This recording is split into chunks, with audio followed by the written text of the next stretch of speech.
नमस्कार बच्चों, और कैसे हैं आप। आशा है कि आप पढ़ रहे होंगे और स्वस्थ होंगे, सुरक्षित होंगे।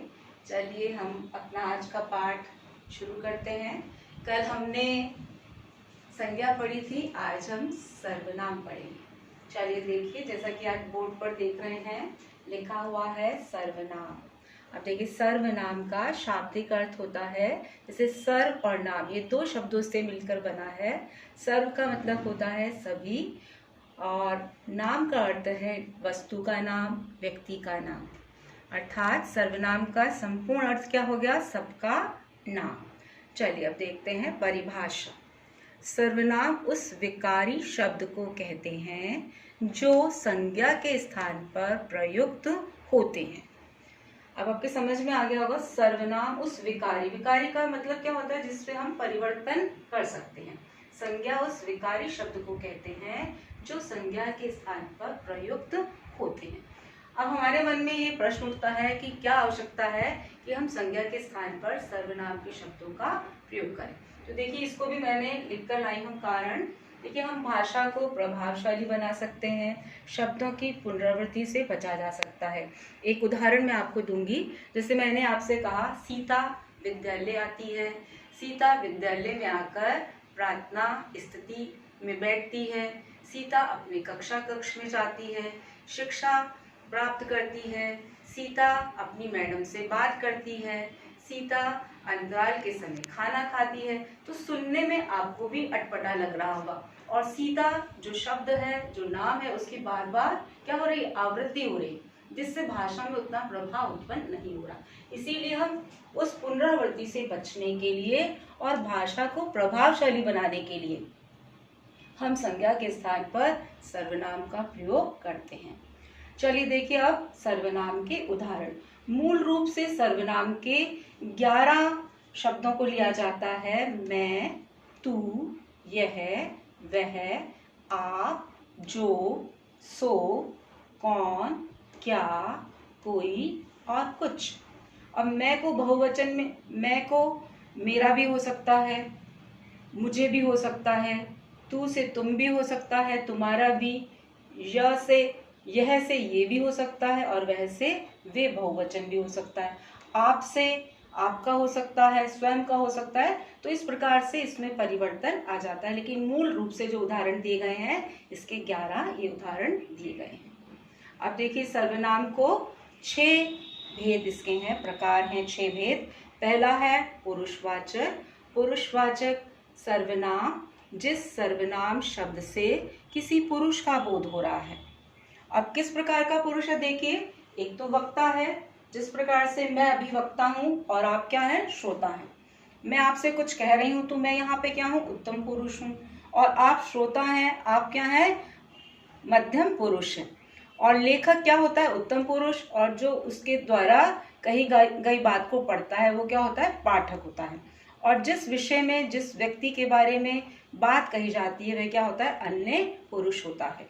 दोबारा से देखिए, उत्तम पुरुष वक्ता होता है, जैसे मैंने कहा, हमने कहा।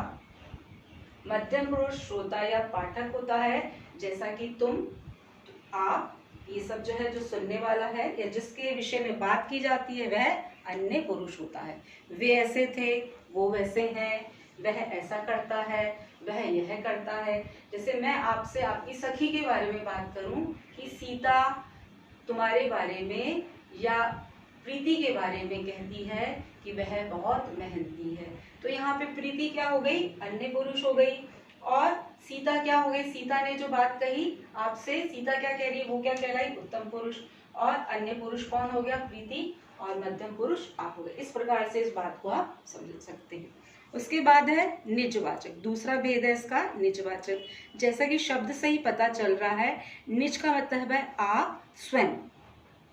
अब जिस शब्द में जो है अपने स्वयं के बारे में बात हो रही है, इसका आप और स्वयं, मैंने अपना कार्य कर लिया है या मैं अपना कार्य स्वयं करती हूँ। तो जिस शब्द से निज का बोध हो वह निजवाचक सर्वनाम होता है। चलिए तीसरा देखिए, निश्चयवाचक सर्वनाम। शब्द से ही अर्थ का ज्ञान हो रहा है, निश्चय। अब निश्चय से क्या है? किसी वस्तु, दूरी की निश्चयात्मकता, यानी कि निश्चित है, दूरी निश्चित है, वह वस्तु भी निश्चित है।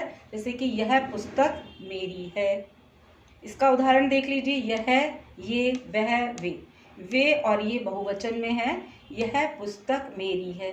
निश्चित रूप से यह पुस्तक किसकी है? आपकी है। तो जो निश्चितता का बोध करा रहे हैं वह क्या होगा? निश्चयवाचक सर्वनाम होगा। अब निश्चय का विलोम क्या होता है? अनिश्चयवाचक। और ये इसका एक भेद है चौथा, अनिश्चयवाचक सर्वनाम। अब देखिए, जहां पर वस्तु, व्यक्ति और दूरी निश्चित नहीं होती, अनिश्चित होती है, वहां पर अनिश्चयवाचक सर्वनाम आता है। अब इसका देखिए उदाहरण देखिए, बाहर कोई खड़ा है। अब कोई हमें निश्चय नहीं है कौन खड़ा है, कोई पुरुष है, महिला है, या आप जिसे जानते हैं अनजान है, तो कोई खड़ा है, निश्चय नहीं है। अब देखिए, माँ थैले में कुछ लाई है। अब माँ आपके लिए थैले में क्या लाई है? आम लाई है, केले लाई है, अभी हमें निश्चित नहीं है। जहाँ पे अनिश्चय का बोध हो रहा है वहां पे क्या आ जाएगा? अनिश्चयवाचक सर्वनाम होगा। चलिए अब पांचवें भेद पर चलते हैं, प्रश्नवाचक। शब्द से ही ज्ञात हो रहा है कि प्रश्न, जहाँ पे प्रश्न किया गया या प्रश्नात्मक कोई शब्द है, उसी प्रकार से इसकी परिभाषा है, जिस सर्वनाम में किसी प्रश्न का बोध हो। उदाहरण देखिए, कौन, कहाँ, क्या, किसकी, किसने। अब इसमें क्या है कि आपका मित्र कौन है। अब कौन संज्ञा, आपका मित्र कौन है? कोई व्यक्ति है तो संज्ञा हो गया। कहाँ, यानी कि संज्ञा के बारे में आपसे पूछा जा रहा है। कहाँ का मतलब स्थान हो गया, क्या हो गया? वस्तु। तो ये सब क्या है? प्रश्नवाचक, जहाँ पे जिस सर्वनाम में किसी प्रश्न का बोध हो और उसमें इस तरह के शब्दों का प्रयोग करके हम क्या करते हैं? प्रश्न करते हैं, जिससे वस्तु का और व्यक्ति का हमें बोध होता है। अंत में देखिए छठा जो इसका भेद है, संबंधवाचक। जिस सर्वनाम शब्द से दो भिन्नार्थी बातों का संबंध बनाया जाए, उससे हम क्या कहते हैं? संबंधवाचक। जिससे क्या होता है? दो भिन्नार्थी बातों का संबंध बनाते हैं। अब संबंध बनाते हैं, कैसे संबंध बनाया जाता है? किससे? जो, सो, ये सर्वनाम शब्द हैं। जो, सो, जैसी, वैसी। उदाहरण देखो, जैसी करनी, वैसी भरनी। जो सोवत है, सो खोवत है। मेहनत करोगे तो फल पाओगे। इस तरह से हम भी आपसे कहते हैं। तो इन बातों का ध्यान रखेंगे आप। आशा करती हूँ कि आपको ये सर्वनाम समझ में आ गया होगा।